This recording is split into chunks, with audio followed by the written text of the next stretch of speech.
So this is going to be a quick video that just shows you how to add some data validation to improve or minimize the errors that may appear in our spreadsheet. Now I'm going to apply some data validation to the projector column here, because if I type in the word yes, what you'll notice is the projector total disappears, even though that says yes. The reason that happens is because in my formula for the projector total, I'm looking to see if D2 is equal to a Y, and only a Y, not a yes, not a yup, nothing like that. It's got to be a Y. So let's make sure that that can only be a Y from a drop-down list. So in order to do that, I'm going to highlight the data. I'm going to click on the data tab up here, and then I'm going to click on data validation. There are some drop-down boxes here, but I'm just going to click on data validation.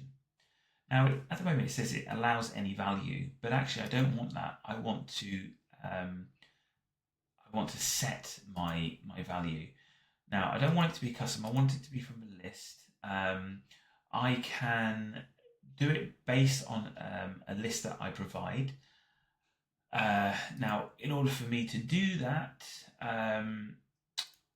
let's select a source. But before I do that, I really need to create that list somewhere. So I'm going to create a new tab. I'm going to call this tab validation. And I'm going to have just yes and no. Oh no, sorry, I want Y and no. So Y is going to be for yes and N is going to be equal for no. Go back to my bookings, click on data validation, select my list, and I'm going to select my source, and my source is going to be equal to the validation of just Y and N. Click that, and I'm going to click OK. Now what I get is a drop-down list that shows me Y and N. So really, I can leave it blank, or anything that was blank, I can select as no. If I try to do something else, I get a little error saying I can't do that. Now, I need to really improve that. If I go back to the data validation, I can do the input message, but I can also do an alert message. And I can say something in my alert message like, inputs must be Y for yes or N for no. Let's be consistent, and I'm going to just type in input error. Click OK. Now when I try to type in something different, like an F, I'll get that input error, inputs must be Y for yes or N for no. I can then retry, use the drop-down list, use the drop-down list, click no, or I can just type it in myself. Okay, now I've got something a little bit more, I suppose, user-friendly, and it protects the integrity of my spreadsheet. I can also do things like conditional formatting. So when I'm in, if I highlight the data I want to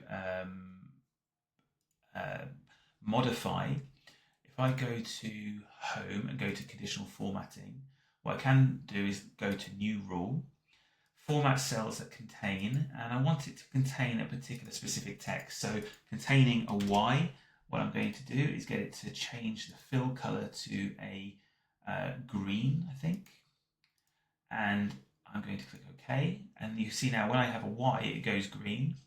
And if I do conditional formatting, New Rule, cells that contain specific text, and it's going to be an N, it's going to go to, let's make it like a pinky color.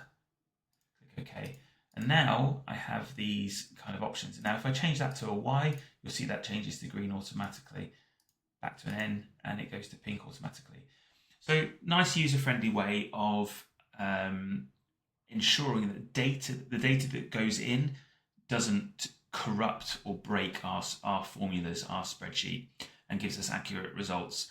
There is a saying in the world of computer science and IT, garbage in equals garbage out. If you put in junk inputs into the system, you're going to get junk outputs from it. So we need to protect the system from bad inputs from users. So that was 2 skills there. Using validation rules, again, that's to minimize errors in the data, and also just using conditional formatting to improve the usability of the spreadsheet.